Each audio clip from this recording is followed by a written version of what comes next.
आज हम आपको भारत के सबसे पुराने संग्रहालयों में से एक सारनाथ संग्रहालय घुमाने वाला हूँ। वाराणसी से 10 किलोमीटर की दूरी पर स्थित सारनाथ संग्रहालय में 2200 साल पुराने भारत के गौरवशाली कलाकृतियों को संजोया गया है। इसी संग्रहालय में भारत का राष्ट्रीय प्रतीक अशोक स्तंभ को रखा गया है।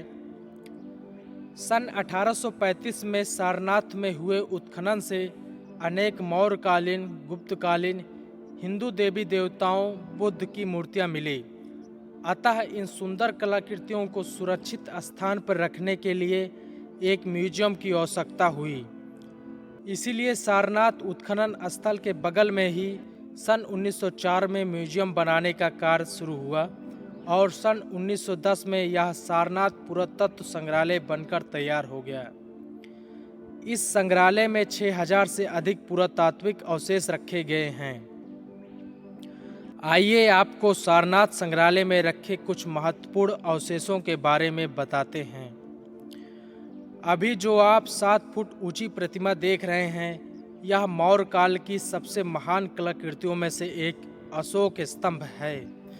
इस स्तंभ का निर्माण सम्राट अशोक ने 250 ईसा पूर्व में यानी 2250 साल पहले करवाया था। स्तंभ के शीर्ष पर 4 शेर एक साथ बैठे हैं, लेकिन देखने में 3 शेर ही दिखाई देता है। स्तंभ के नीचे 24 तीलियों का चक्र बना है। इसी चक्र को भारत के तिरंगे के बीचों बीच में लगाया गया है। पुरातत्व विशेषज्ञों का मानना है कि अशोक स्तंभ के शीर्ष पर चारों शेरों के ऊपर 32 तीलियों वाला यह बेलनाकार चक्र लगा था, लेकिन आक्रमणकारियों ने इस चक्र को तोड़ दिया था। पूरा अशोक स्तंभ इस तरह दिखता था।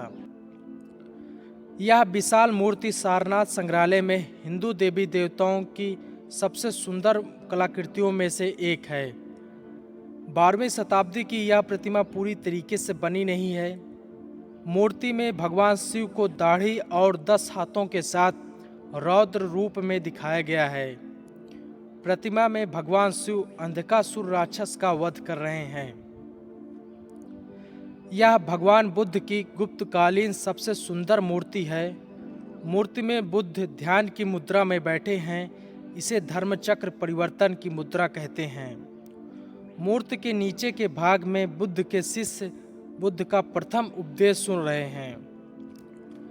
सारनाथ संग्रहालय में 250 ईसा पूर्व से लेकर 12वीं शताब्दी तक मूर्तियों के अवशेष रखे हैं। सारनाथ संग्रहालय की टिकट मात्र 5 रुपये है। पुरातत्व विभाग ने टिकट की कीमत इतनी सस्ती इसीलिए रखा है कि वर्तमान पीढ़ी अपने गौरवशाली अतीत की कला संस्कृति को आसानी से जान समझ सके।